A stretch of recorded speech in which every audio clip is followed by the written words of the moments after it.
Left-handed pitcher, first baseman. 6'7" La Costa Canyon High School. Another one who takes care of his grades because he's a Vanderbilt commit.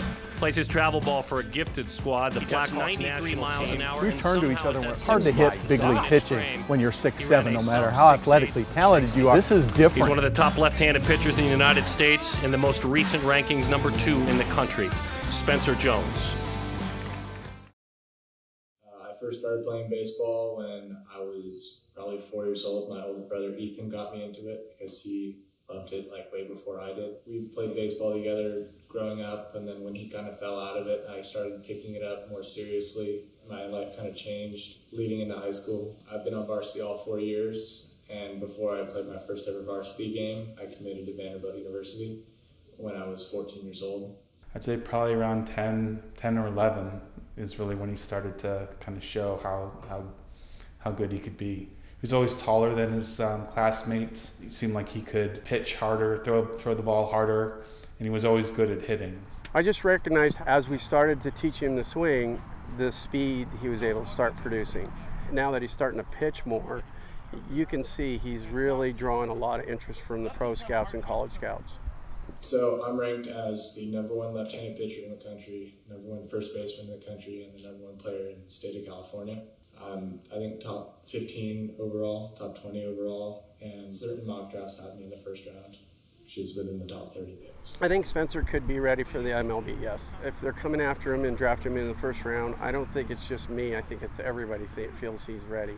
This past summer, I've been doing All-American events. I played the Under Armour All-American game at Wrigley Field in Chicago, which was the top 40 players in the United States came together and played a 9-inning game at Wrigley.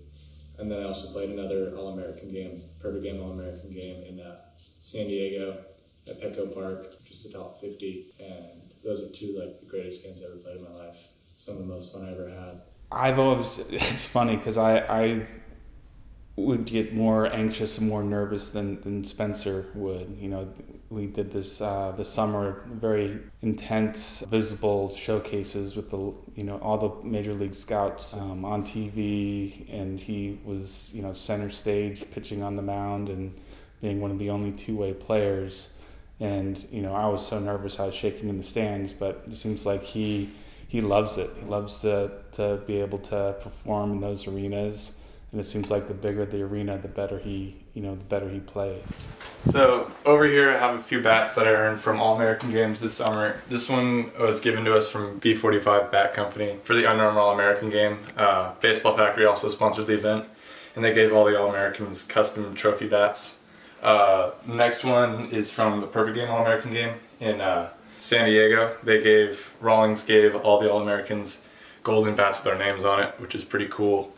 And this one's from my summer ball team. Zinger gave us 6 bats each this summer, custom pro models with our names on it and the team logo. And then this one's a special bat given to us from Diamond Kinetics. I actually used it in one of the All-American games. It comes with built-in sensor that helps you track your hitting, and yeah. Playing baseball as much as he did, with the travel ball and training and workouts and everything, it takes a lot of time. So he has less time to just hang out and have fun with his friends. So I think that's probably one of the biggest challenges, is how to be able to play the sport to the level he wants to play, but also have enough time for downtime and being a teenager. It impacts his personal life sometimes, he can't hang out all the time. More of the people that I meet are, more athletic related rather than, kids that I would meet doing other hobbies. My thing was always baseball. There was a point last summer where I was on the road for 30 straight days, which doesn't really seem like a lot, but during the summertime, when you've been in school all year and you're gone and you're not home, it kind of hurts. A lot of kids in the same position as me are really tightly wound, and they feel a lot of pressure that they apply to themselves. And the biggest struggle for me was identifying that pressure and realizing that it doesn't exist and I'm just putting this on myself.